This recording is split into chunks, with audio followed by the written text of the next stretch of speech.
Hello everyone, this is doctor Sam. अच्छा जी, आज हम पढ़ रहे हैं रिवर्सिबल सेल इंजरी। देखिए जी, ये बिल्कुल इनिशियल स्टेज होता है जब एक स्टिमुलस या फिर कोई इंजरी स्ट्रेस वो सेल को डैमेज करता है, उसके फंक्शन को डैमेज करता है, उसकी मॉर्फोलॉजी को डिस्टर्ब करता है।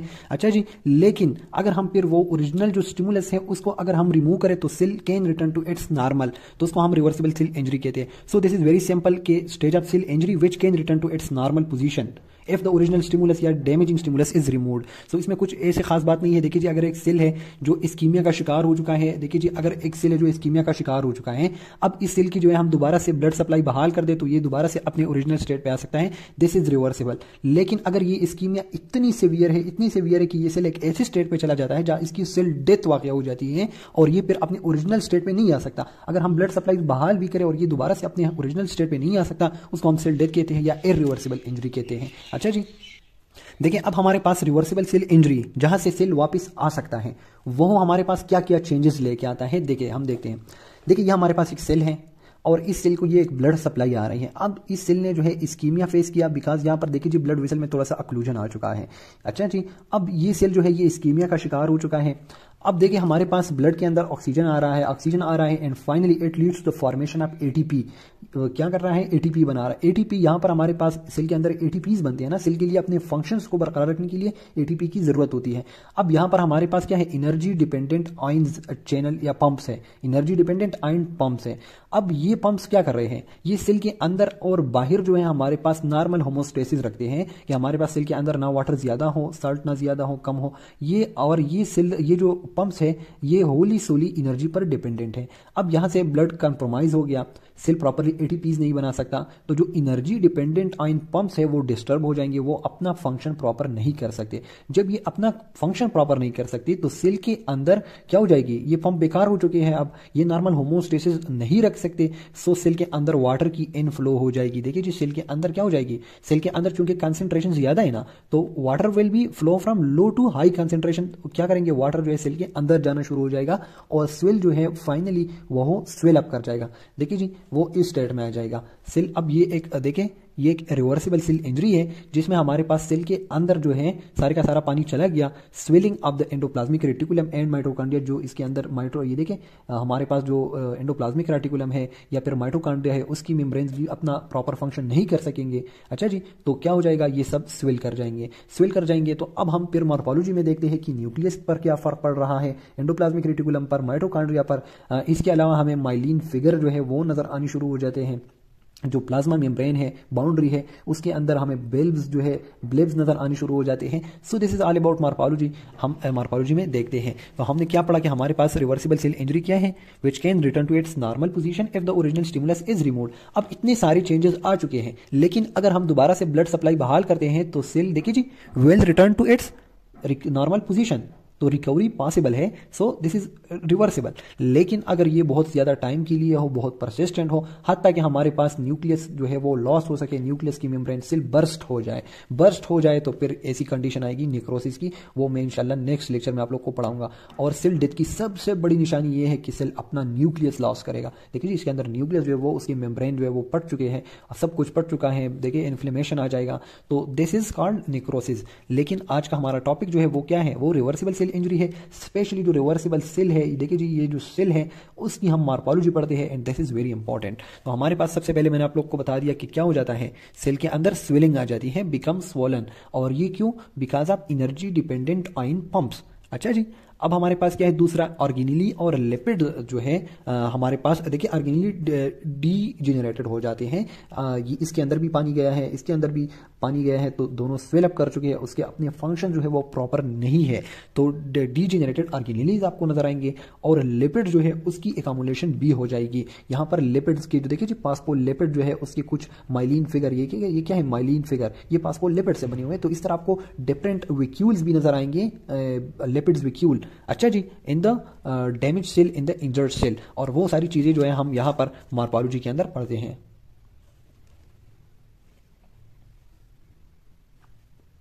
अच्छा जी, जितनी भी मॉर्फोलॉजी है वो मैं आप लोगों को इस डायग्राम से पढ़ा देता हूँ, क्योंकि जो डायग्राम होता है इसकी मेमोरी अच्छी होती है, जहन में बैठ जाता है। बाकी हम दोबारा से इंशाल्लाह थ्योरी हम देख लेते हैं। तो सबसे पहले आप लोगों ने क्या करना है, अगर एक सेल रिवर्सिबल स्टेट में है ना, तो आपने उसके न्यूक्लियस को देखना है। न्यूक्लियस इज प्रेजेंट, तो जितना भी डैमेज हो चुका है सेल रिवर्सिबल है, दोबारा से रिकवर कर सकता है। तो न्यूक्लियस इज प्रेजेंट, ये अच्छी बात है, खुशखबरी वाली बात है कि सेल दोबारा से अपने ओरिजिनल स्टेट पे जा सकते हैं। नंबर फर्स्ट बात, अगर मैंने ये सेल दे दिया और आप लोगों से पूछा कि ये रिवर्सिबल है या इरिवर्सिबल इंजरी का शिकार है, तो आप लोगों ने न्यूक्लियस को देखना है। न्यूक्लियस प्रेजेंट है, सो दिस इज रिवर्सिबल, ये बात। अच्छा जी, दूसरे आप लोग देखिए, आप लोग के पास सेलुलर स्वेलिंग हो चुकी है। जो ओरिजिनल सेल था ना वो इतना सा था, अब पानी अंदर गया तो सबसे पहले आप लोगों ने क्या नोट किया, सेलुलर स्वेलिंग नोट किया। क्यों स्वेलिंग हो चुकी है, क्योंकि हमारे पास permeability of the plasma membrane जो है वो इंक्रीज हो चुकी है। अच्छा जी, लेकिन ये चीज आप लोग एक स्पेशल एक सेल के अंदर नोट नहीं कर सकते अंडर द लाइट माइक्रोस्कोप। अच्छा जी, लेकिन अगर ये सेल तो एक ऑर्गन के साथ बिलोंग करता है ना, अगर सपोज करें ये लीवर का सेल है, हेपेटोसाइट है, तो आप लोग अगर लीवर देखेंगे ना, अगर लीवर इस्कीमिया का शिकार हो चुका है, फिर आप लोग लीवर देखेंगे तो उसकी सारी स्वेल स्वेल अप कर जाएंगे, तो लीवर जो है वो आप लोग को बहुत बड़ा नजर आएगा। होल ऑर्गन के लेवल पे आप लोग को बहुत अच्छा सा पता चल जाता है। क्या हो जाएगा, ऑर्गन जो है वो पेलर हो जाएगा। एक तो वो अपना रंग जो है ना वो पेलर की तरफ जाएगा, क्योंकि हमारे पास जो देखिए स्विलिंग हो जाएगी ना ऑर्गन में, और जो उसकी ब्लड सप्लाई है तो वो कंजेस्ट हो जाएगी, सेल जो है वो स्वेल अप कर जाएंगे, तो वो फर्दर जो है हमारे पास क्या करेंगे, कैपिलरीज को कंप्रेस करेंगे, तो ऑर्गन जो है वो आप लोगों को पेल कलर का नजर आएगा। अच्छा जी, इसके अलावा इंक्रीज टर्गर होगा। टर्गर मतलब ये ना कि अगर इसके अंदर बहुत ज्यादा पानी गया है, तो अब ये जो प्लाज्मा मेम्ब्रेन है विच इज स्टिल इंटैक्ट, ये डिस्ट्रॉय नहीं हो चुका है, बर्स्ट नहीं कर चुका है, लेकिन इसके अंदर सिर्फ ब्लेब्स जो है वो पैदा हो गए हैं। तो ये क्या कर रहा है, ये क्यों, क्योंकि पानी अंदर आ गया, तो अब ये इसके ऊपर जो है बड़ा ज्यादा प्रेशर लगा रहे हैं बाउंड्री के ऊपर, और इसको हम कहते हैं टर्गर प्रेशर। तो बहुत ज्यादा ऑर्गन के अंदर जो है बिल्कुल ऐसा लग रहा है बिल्कुल फुल है, तो इंक्रीज टर्गर होगा। साथ में जो ऑर्गन का वेट आप लोग करेंगे, तो ऑर्गन का वेट भी बहुत ज्यादा हो गया है। अच्छा जी, तो ऑर्गन के लेवल पे आप लोग को बहुत अच्छा सा ये चीज नजर आ जाता है।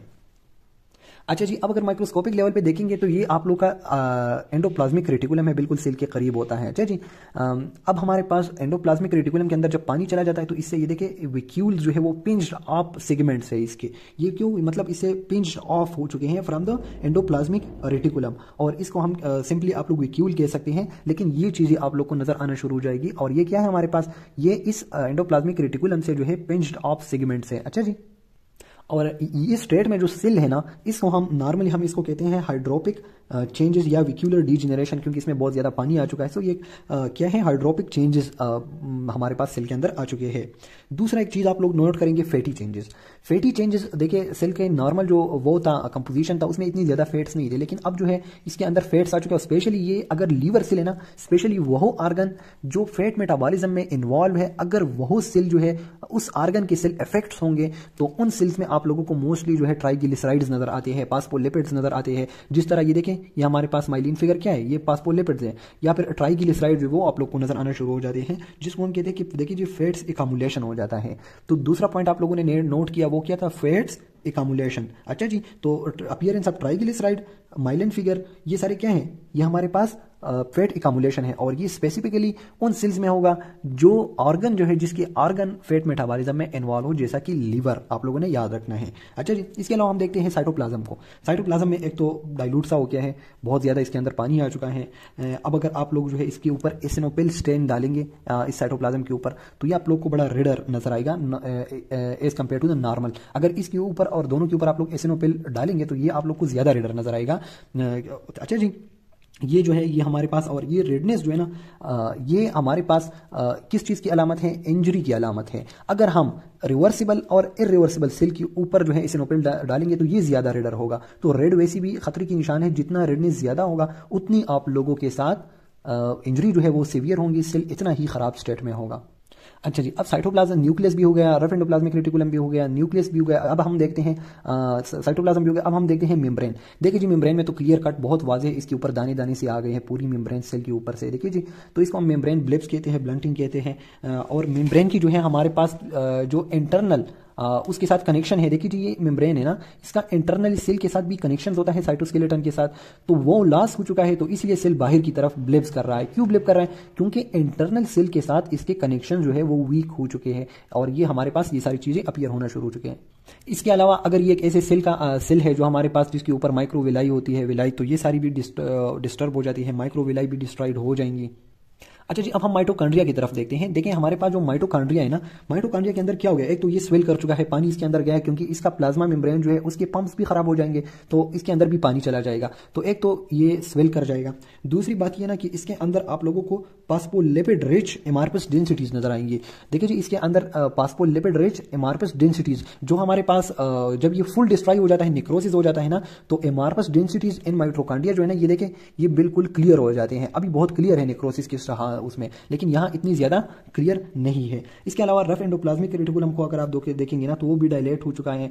और अगर इसके मेम्ब्रेन के ऊपर, रफ एंडोप्लाज्मिक रेटिकुलम के ऊपर क्या होते हैं, आप लोगों के पास राइबोसोम होते हैं ना, तभी तो रफ कहते हैं, और वो भी लॉस हो जाएंगे, वो भी डिटैच हो जाएंगे, तो जो राइबोसोम है वो भी डिटैच हो जाएंगे। अच्छा जी, अब बाकी हम देखते हैं न्यूक्लियर।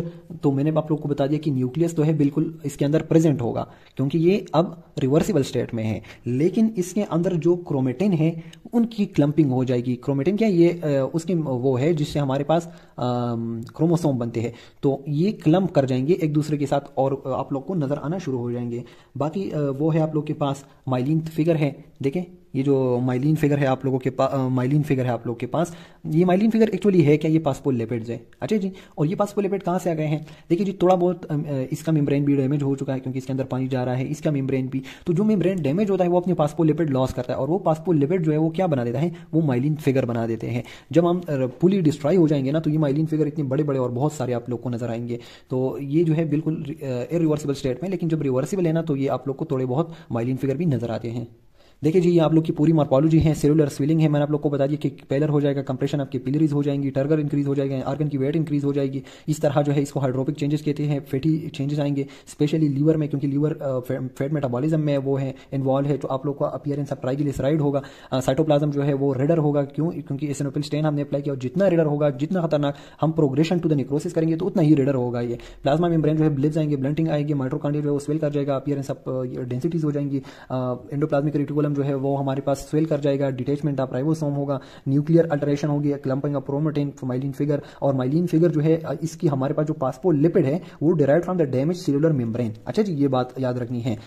उसके वो देखते हैं, हिस्टोलॉजी देखते हैं, तो ये ए वाला डायग्राम आप लोग के पास बिल्कुल नॉर्मल बंदा है, और उसकी किडनी ट्यूब्यूल जो है बिल्कुल ओके है। आप लोग यहाँ पर देखेंगे तो नंबर फर्स्ट आप लोग को बी डायग्राम में आप लोग को तो एक तो एसिनोफिलिया नजर आ रही है, सेल्स जो है वो मोर रेडर हो गए, देखिए जो उसके साइटोप्लाज्म जो मोर रेडर हो गए हैं। इसके अलावा स्वेलिंग भी आप लोग को नजर आ रही है, तो ये सारी चेंजेस इसमें आ जाएंगे। लेकिन अगर आप लोग उसको देखेंगे, निक्रोसिस को देखेंगे, तो बिल्कुल उसका जो है आप लोग को पता ही नहीं चल रहा कि ट्यूब्यूल कहाँ पर है कहाँ पर नहीं, इतनी सारी डैमेजिंग, और मेम्ब्रेन जो है वो लॉस हो चुकी है, न्यूक्लियस जो है वो मोस्टली गायब है। देखिए जी, मैं आप लोग को सेल्स दिखा रहा हूँ, इसके अंदर आप लोग को न्यूक्लियस नहीं नजर आ रहा है, इसके अंदर न्यूक्लियस नहीं है। यहाँ पर आप लोग देख रहे साइटोप्लाज्म, साइटोप्लाज्म देखिए जी न्यूक्लियस एब्सेंट है। जब न्यूक्लियस एब्सेंट होगा तो दिस इज नेक्रोसिस। और यहाँ पर चूंकि रिवर्सिबल इंजरी है, तो चूंकि हमारे पास रेडनेस ज्यादा है लेकिन न्यूक्लियस प्रेजेंट है। ओके जी, ये वाला पैराग्राफ जो है this one and this one, यहाँ पर जो आप लोग के पास है ये वाला जो P54 एंजाइम एक्टिविटी इसकी जो बात की गई है, तो इसको हमें एक्सप्लेन कर देता हूँ। मैंने अलग कागज पे लिखा हुआ, ये सारी चीज़ एक्सप्लेन करूंगा वहाँ से। अच्छा जी, अब हमारे पास जो है स्पेसिफिक ऑर्गेनेली है, अच्छा जी, जिसको हम कहते हैं smooth endoplasmic reticulum which is present in the liver cell या हेपेटोसाइट। और ये ऑर्गेनेली जो है स्मूथ एंडोप्लाज्मिक रेटिकुलम, अच्छा जी, SER, ये हमारे पास मोस्टली डिटॉक्सिफिकेशन करता है। अच्छा जी, और डिटॉक्सिफिकेशन करते करते ये हाइपरट्रोपाइज्ड हो जाता है, इसकी हाइपरट्रॉपी हो जाती है। अब हाइपरट्रॉपी क्या है, this is like a reversible change. तो अब हम देखते हैं कि इसके अंदर हाइपरट्रॉपी क्यों हुई। देखिए जी, हम एक ड्रग खाते हैं जिसका नाम है बार्बिचुरेट्स। अच्छा जी, अगर एक बंदा 5 मिलीग्राम वो खा रहा है, बार्बिचुरेट ले रहा है, और ये बार्बिचुरेट जो है ये कौन डिटॉक्सिफाई करता है, ये ड्रग की भी तो डिटॉक्सिफिकेशन होती है ना। तो ये ड्रग जो है हमारे पास फाइनली आ जाता है into the smooth endoplasmic reticulum, और स्मूथ एंडोप्लाज्मिक रेटिकुलम इसको डिटॉक्सिफाई करता है। कैसे डिटॉक्सिफाई करता है, स्मूथ एंडोप्लाज्मिक रेटिकुलम के अंदर जो है इन द लिवर सेल उसमें प्रेजेंट होता है cytochrome P450 multiple function oxidase system, ये जो है हमारे पास रिस्पॉन्सिबल है फॉर दैट डिटॉक्सिफिकेशन। एक बंदा जो है महीनों पे सालों पे ये चीज खा रहा है, बार बार ये इसको डिटॉक्सिफाई करता है, तो इसकी ओवर यूज हो रहा है, ओवर यूज ऑफ ऑर्गेनेली, तो ये हाइपरट्रोपाइज कर जाएगा, ये हाइपरट्रॉपी करेगा, इसकी साइज बढ़ जाएगी। जब इसकी साइज बढ़ जाएगी तो फिर ये इजीली साइज बढ़ जाएगा, तो ये मोर डिटॉक्सिफिकेशन कर सकता है। तो ये हमारे पास जब बंदा फिर 5 मिलीग्राम ड्रग खाएगा, तो ये हमारे पास 5 मिनट के अंदर अंदर, पहले ये 10 मिनट में कर देता था, 10 मिनट में। अच्छा जी, लेकिन जब इसके अंदर हाइपरट्रॉपी हुई वेट टाइम, तो अब ये 5 मिनट में हमारे पास जल्दी जल्दी उसको मेटाबोलाइज कर देता है। अच्छा जी, अब 5 मिनट के अंदर तो ये ड्रग जो है इसकी लेवल इन द ब्लड गिर जाएगी बहुत जल्दी, और ये ड्रग अपना काम करना छोड़ देगी। तो इसलिए हम कहते हैं ना, एक बंदा जब ज़्यादा से ज़्यादा ड्रग लेता है तो इसकी फिर फाइनली वो ड्रग काम उसके ऊपर नहीं करता, क्योंकि जो डिटॉक्सिफिकेशन वाला सिस्टम होता है वो इतना तेज हो जाता है कि जल्दी जल्दी उसको डिटॉक्सिफाई करके खत्म कर देता है ड्रग। तो इसीलिए हम कहते हैं कि ड्रग की ओवर यूज़ या क्रॉनिक यूज़ जो है वो उसको हमारे पास खत्म कर देती है उसका असर, और इसको हम कहते हैं टॉलरेंस। तो बंदा जो है अब वो टॉलरेटेड हो गया इनटू द 5 मिलीग्राम, अब वो 5 मिलीग्राम ले रहा है, उसके ऊपर असर नहीं हो रहा, उसकी बॉडी जो है उसने टॉलरेंस लेके आई है। अब फिर डॉक्टर क्या करता है, वो जब चले जाता है तो डॉक्टर जो है 5 मिलीग्राम से बढ़ाकर वो 10 mg कर देता है। जब 10 मिलीग्राम कर रहा है, हाइपरट्रोफाइज्ड स्मूथ एंडोप्लाज्मिक रेटिकुलम इसको पेश कर रहा है, लेकिन अब चूंकि मिलीग्राम ज्यादा हो चुके हैं तो फिर ये इसका टाइम जो है वो 10 मिनट हो जाएगा और ड्रग जो है वो अपना थेराप्यूटिक लेवल पे चला जाएगा। अच्छा जी, तो सब थेराप्यूटिक लेवल से वो दोबारा से अपनी थेराप्यूटिक लेवल पर पहुंच गया। सो ये एक बात हो गई, ये एक्सप्लेन की हुई बुक में तो अजीब अजीब से एक्सप्लेन की हुई है, आप लोग बुक रीड करेंगे इंशाल्लाह आप लोग को समझ आएगा। दूसरी बात आप लोग देखें, एक बंदा है जिसको हम दे रहे हैं पीनोबार्बिटॉल एपिलेप्सी के लिए। अच्छा जी, ये भी एपिलेप्सी के लिए यूज हो रहा है ये भी। अब एक बंदा जो है वो पीनोबार्बिटॉल ले रहा है, लेकिन ये बंदा जो है ये अल्कोहलिक है, ये बहुत ज्यादा अल्कोहल ले रहा है। अब अल्कोहल की डिटॉक्सिफिकेशन जो है वो कहाँ होती है, वो हमारे पास स्मूथ एंडोप्लाज्मिक रेटिकुलम के अंदर होती है। बंदा चूंकि अल्कोहल है तो अल्कोहल की हमारे पास detoxification it will lead to hypertrophies this organelle. Organelle जो है वो अल्कोहल की वजह से अल्कोहल की डिटॉक्सिफिकेशन करते करते ये हमारे पास हाइपरट्रोफाइज्ड हो चुका है। अब अगर ये बंदा पीनबार्बिटॉल लेगा और यहां पर आएगा, क्योंकि ये पहली ही अल्कोहलिक में हाइपरट्रोफाइज्ड है तो इसके ऊपर ये ड्रग काम नहीं करेगा, क्योंकि ड्रग तो हम खाएंगे लेकिन वो बहुत जल्दी जल्दी इन 2 मिनट्स या 3 मिनट्स वो क्या हो जाएगा, सब थेराप्यूटिक लेवल पे गिर जाएगा, उसकी बहुत जल्द मेटाबॉलिज्म हो जाएगी, तो ड्रग इसके ऊपर काम नहीं करेगा। तो फिर हम क्या करते हैं कि अगर इस अल्कोहलिक को हमने ये ड्रग देना है तो हम इसकी बहुत ज्यादा मिलीग्राम देंगे तभी ये काम करेगा। तो एक ड्रग जो है अल्कोहल, अगर आप ड्रग कंसिडर, एक ड्रग जो है दूसरी ड्रग को कैसे इफेक्ट करता है, तो ये भी अगर सेम सिस्टम दो ड्रग्स की मेटाबॉलिज्म करता है, दो ड्रग को डिटॉक्सिफाई करता है, तो फिर वो हमारे पास बहुत जल्द क्या हो जाएगा, हाइपरट्रोफाइज्ड हो जाएगा। तो ये बात लिखी है, इसी को आप कह सकते हैं कि changes in the organelle because of some stimuli. So this is all about your paragraph. देखिए जी, तो ये सारी बातें लिखी है कि हमारे पास अल्टरेशन इन सेलुलर ऑर्गेनेली कब आता है, जब हमारे पास स्मूथ एंडोप्लाज्मिक रेटिकुलम मेटाबॉलिज्म में इन्वॉल्व होता है कुछ केमिकल्स का, वो फिर हाइपरट्रोफाइज हो जाता है, एक एडाप्टिव एज और एडाप्टिव रिस्पांस। फिर एग्जांपल दी हुई कि अगर एक बंदा बार्बिटोरेट ले रहा है तो उसकी लीवर जो है वो हमारे पास फाइनली उसका सिस्टम एडॉप्ट हो जाएगा और वो फिर बहुत जल्दी जल्दी सब थेराप्यूटिक लेवल पर गिरने देगा। या फिर यहाँ पे दोबारा से लिखा हुआ है, देखिए जी, स्मूथ एंडोप्लाज्मिक रेटिकुलम, हेपेटोसाइट और ये सारी बातें यहाँ पर लिखी हुई है। अच्छा जी, या फिर पीनोबार्बिटॉल एक बंदा ले रहा है और अल्कोहल भी ले रहा है, तो अल्कोहल क्या करेगा, वो बहुत ज्यादा हाइपरट्रोफाइज करेगा, तो पीनोबार्बिटॉल जो है वो काम नहीं करेगा, क्योंकि दोनों जो है एक सिस्टम के ऊपर डिपेंडेंट है। अच्छा जी, तो ये सारी बात यहाँ पर लिखी है कि हमारे पास सेल जो है अगर इतनी ज्यादा स्टिमुलस फेस कर रहा है तो ये एक पॉइंट पे जाता है, पॉइंट ऑफ नो रिटर्न। अगर इतनी ज्यादा स्वेलिंग सब कुछ हो रहा है तो अगर परसिस्ट करेगा ये स्टिमुलस, ये इंजरी, तो फाइनली नो रिटर्न स्टेज आ जाएगा। और ये नो रिटर्न स्टेज कब आता है, जब हमारे पास inability to restore mitochondrial function, अगर हमारी माइटोकॉन्ड्रिया इतनी खराब हो जाए कि वो अपना फंक्शन जो है दोबारा रिस्टोर नहीं कर सकता, एक बात ये हो गई। दूसरी बात ये है कि अगर हम loss of structure and function of plasma membrane, अगर हमारी प्लाज्मा मेम्ब्रेन पट जाए, ब्लिप्स तो आ चुके हैं लेकिन अगर पट जाए तो ये हमारे पास सेल डेथ की तरफ जाएगा। और लास्ट वन है loss of DNA and chromatin structure integrity. DNA और क्रोमेटिन, अगर डीएनए डैमेज होगा तो अब हमने सेल को रिमूव ही करना है थ्रू नेक्रोसिस और एपोप्टोसिस।